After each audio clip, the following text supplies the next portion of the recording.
हरिओम. भगवद्गीता बोध. योगदास श्री जय गणेश जोशी यांनी केलेले निरूपण. अध्याय 10.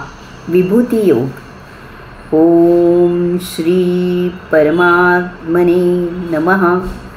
अथ 10मोऽध्यायः. जय योगेश्वर. परम आत्म्याला नमस्कार. अध्याय 10. श्लोक क्रमांक 27.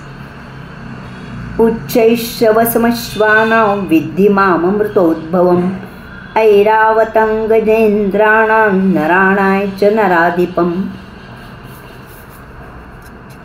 अमृताबरोबर उत्पन्न झालेला उच्चैश्रवा नावाचा घोडा मी आहे असे जाण.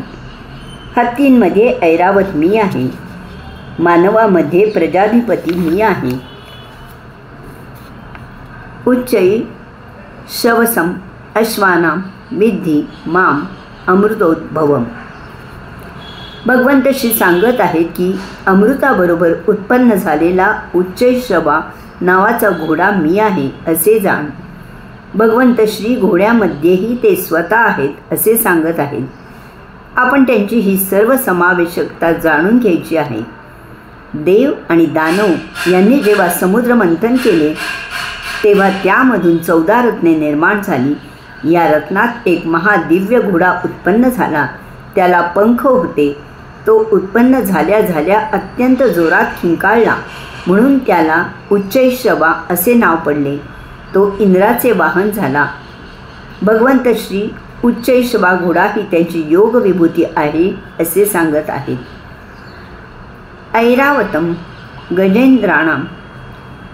भगवंत श्री सांगत आहेत की हत्तींमध्ये ऐरावत मी आहे.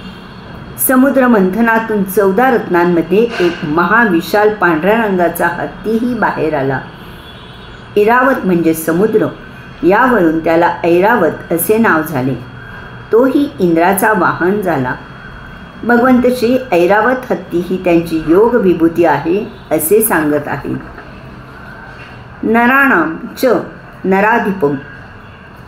भगवंत श्री सांगत आहेत की मानवामध्ये प्रजाधिपती मी आहे. पूर्वी राज्य पद्धत होती. एखाद्या विशिष्ट प्रदेशाचा राजा अधिपती असे.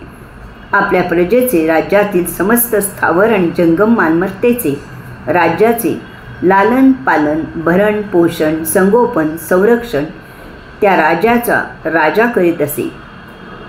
भगवंत श्री राजा ही त्यांची योग विभूती आहे असे सांगत आहेत. हरिओम.